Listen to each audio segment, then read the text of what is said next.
and we're gonna use the iNaturalist app and our placemats for the Arboretum. So come on along and I'll show you some trees.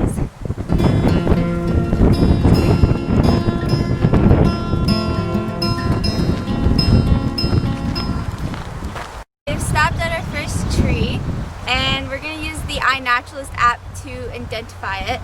So I'm going to turn it on. So when you open the app, you have the area of where it's located, and then you have activity, so who you follow, some news about the app, and then you have me, so like what you've seen, and then more, which is just projects and guides.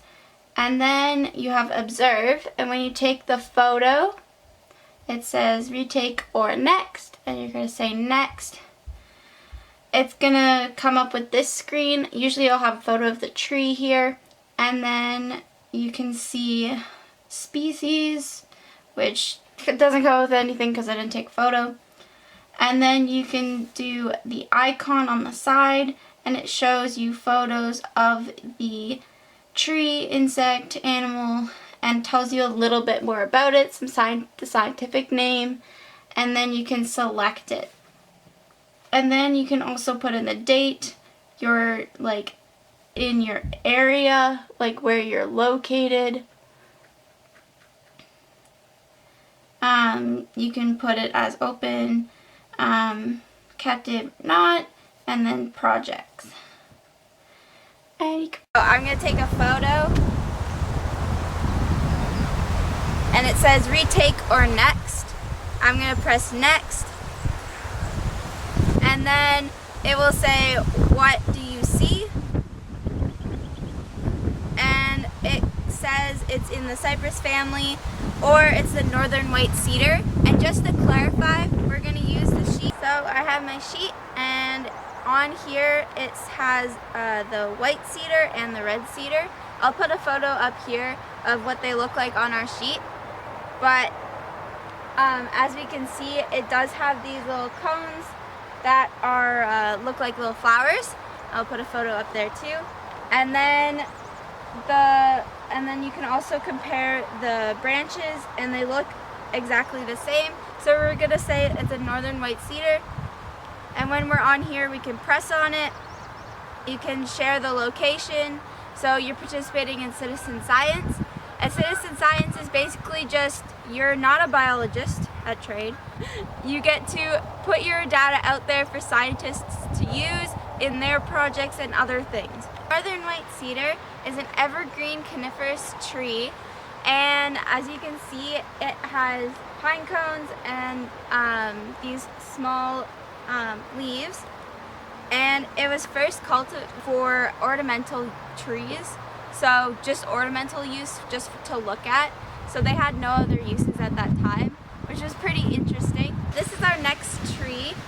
I've used the app, and it says it's a sugar maple.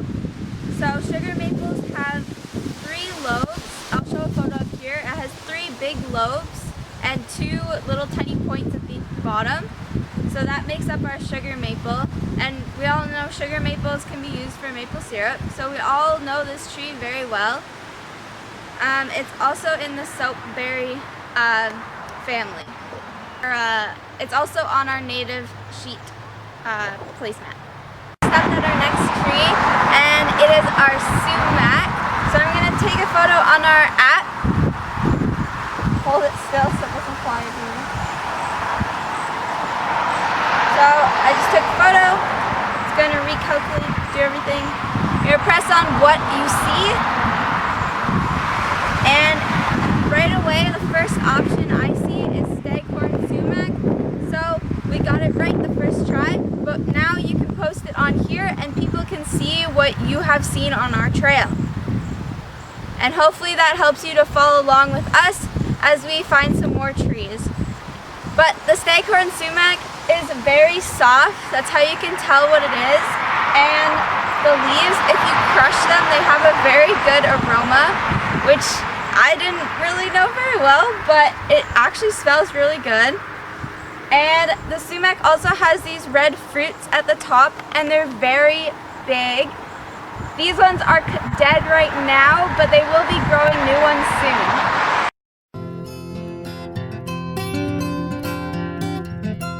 Staghorn sumac grows in subtropical and temperate areas around the world, so they're very well known. Let's go to our next tree. So our next tree is the black maple. I'm going to use my app and take a photo of the leaf.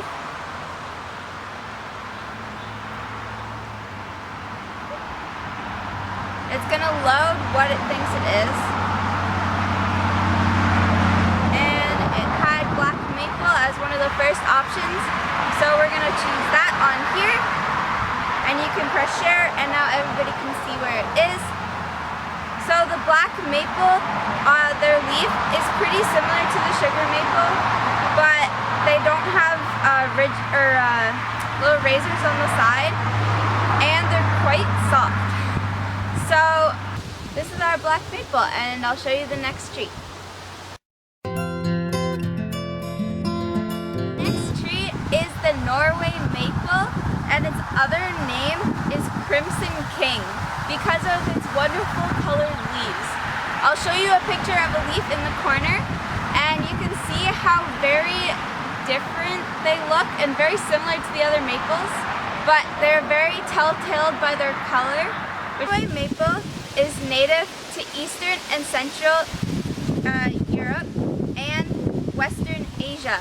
It was brought here in the 1700s as a shade tree. So that's pretty neat, and that's some of its history.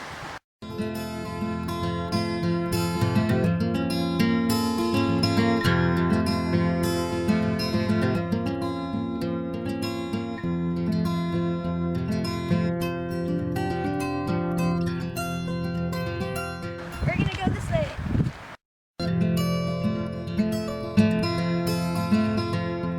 To our next tree. It's just around the corner from where we just were. It's the Mayday tree, which I found very interesting.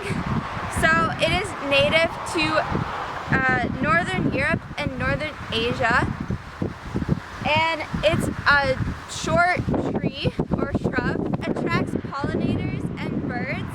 It's also called the bird cherry. The Mayday tree has these beautiful white little tiny flowers, and they are what attract the pollinators.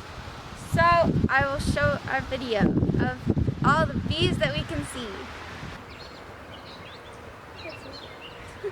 At the point in our walk where we're passing our rotary tree row, and I'll show you a map in the corner up here. This is where we're actually going, so you can follow along on the trail and see what we have seen and maybe identify some other trees using the app. So we're passing this, and we'll take you to the next tree. Come on, let's go! So we just walked a little bit more down our road, and we stopped at our Serbian Spruce. And it's obviously not on our native sheet page, but lots of the trees do have labels, so you can identify them by that. But you can also use the app to try to figure out what they are.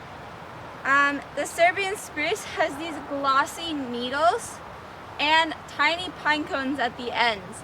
And they're growing right now, so they're very tiny, but they will be growing to bigger pine cones.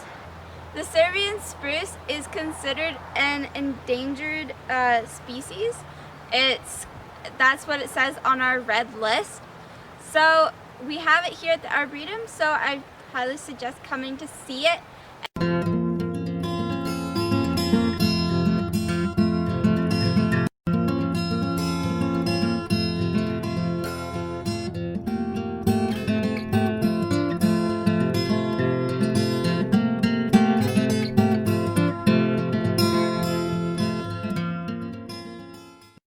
To our last tree on our walk. So I just turned a corner to come to this one, which is off of our main trail, which is over there. So our last tree is the white pine. The white pine has 5 needles. They grow in bunches of 5, And the easy way to remember it is that it spells out white, which is W-H-I-T-E, which is pretty cool. It's a really easy way to remember it. I'll put a photo up just so you guys can see it. Their cones grow from like 8 to 10 centimeters long. I don't see any right now, but they should be growing soon. The white pine can grow up to 40 meters tall, and they were used in colonial times to make masts for the British Royal Army, which is actually pretty cool. It's because they're so straight up and down that they can be used for masts to stay right side up. Comparing the needles to our sheet, we see that there's 4 pines at the top, and as it has 5, we can see that it's the eastern white pine. Hi guys, so welcome back. This is our end of our video. So I hope you guys have liked walking around on our trails. We're back at the Arboretum Center, and when it does open, you can order these sheets so that they can help you identify some of the trees. But in the meantime, you can just use the iNaturalist app. So once again, here's the map that we have walked on. So you can go and find the trees yourself as well. I hope you guys have fun finding those trees, and have a great day. Bye!